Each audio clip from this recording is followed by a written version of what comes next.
Uli-uli. Mag-prepare na naman tayo ng ating ulam para sa hapunan. Munggo. Ang munggo namin daming gulay. Merong ampalaya at saka merong alugbate. Lalambutin muna natin yung ating munggo.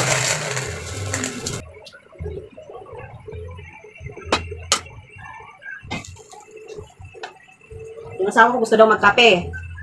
Ayan, kapeng barako.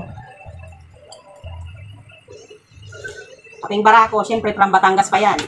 Papa, nahilig magkape, hindi to nagkakape, pero ngayon nagkakape na. Oh. Huwag na yung bisto dahil. Nagkaroon ng kapeng barako, nagkakape na bigla. Oh. Ready na natin yung ating mga sangkap. Yung ating mga panghalo. Itong alugbate, pinitas lang itong asawa ko dun sa, kanyang pinagtataniman. Meron tayong chicharon. Tapos ito yung halo ko. Minsan pag nagmumunggo ako, hinahalo ko yung buto-buto. Ngayon, anong tawag dito pa? Kalimutan ko. Labahita daw to. Nakakalimutan ko yung tawag eh. Ito yung panghahalo ko ngayon. Kasi wala tong tinik eh. Maganda to ihalo. So, ayan, nakalibre na naman tayo sa gulay dahil ito ay from Tabing Ilog. Ang Tabing Ilog. Siyempre wala tayong kamatis, hindi tayo maglagay ng kamatis. Kasi minsan pag may kamatis, madaling mapanis. Hindi ko na hinahaluan ng kamatis. Sigurado tataba na ng mga ano niya doon, lugbate. Meron pa nga siyang pinitas na dahon ng kapiranggot. Dahon ng kalabasa.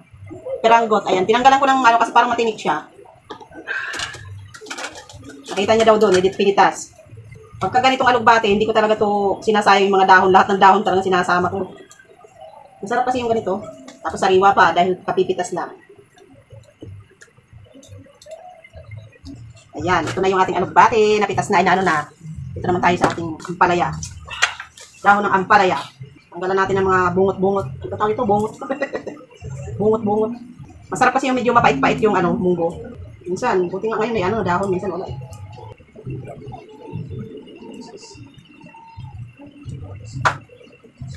Yan, wala ng dahon. Talaga sibon. Tuluyan natin. Ibabad natin sa tubig para mawala yung alat. Marami na to.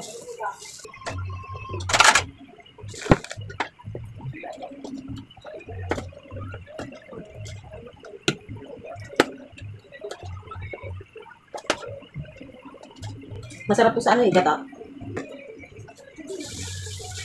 Ganda na ng aking gripo. Hindi na siya hindi na sabog yung tubig. Hindi na nababasa yung damit ko. Ayan, na-ready na natin yung ating mga panghalo. Ayan. Ito yung ating labahita. Ito yung ating alugbate. Ngayon, ligpitin muna natin yung ating kalat.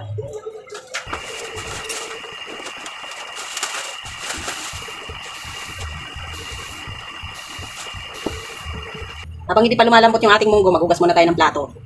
Para mamaya, wala nang hugasan.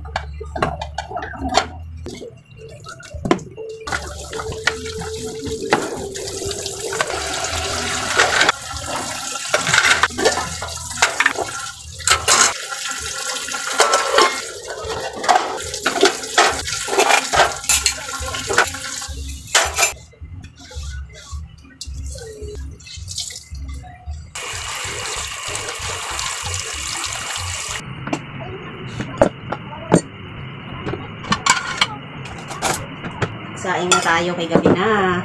Ay, naku, panis na yata. Panis na nga. Bilipat pa sa amin sa plato.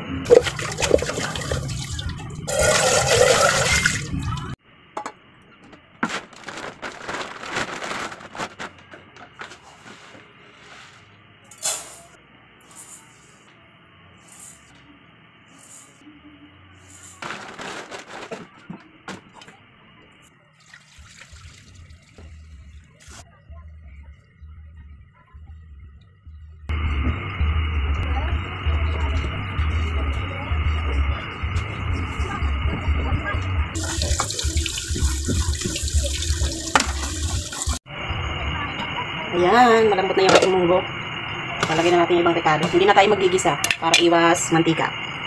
Bawang, sibuyas, ang ating cubes, at ang ating labahita. Siyempre, lalagyan natin ng asin sa 2.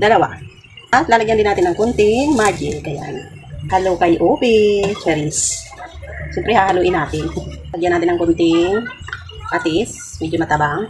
Ating chicharon sa 2, 3. Ayan, kumulo na ng kunti. At yung huli natin ilalagay ang ating mga talbos. Unahin natin ang ating alugbati. Ayan. Maya-maya ng kunti natin ilagay yung ating ampalaya. At ang ating last but not the least na ilalagay, ampalaya. O, pag kumulo ng kunti yan is okay na yan. Timplado na yan. Ayan, kumulo na ng saglit. Okay na to.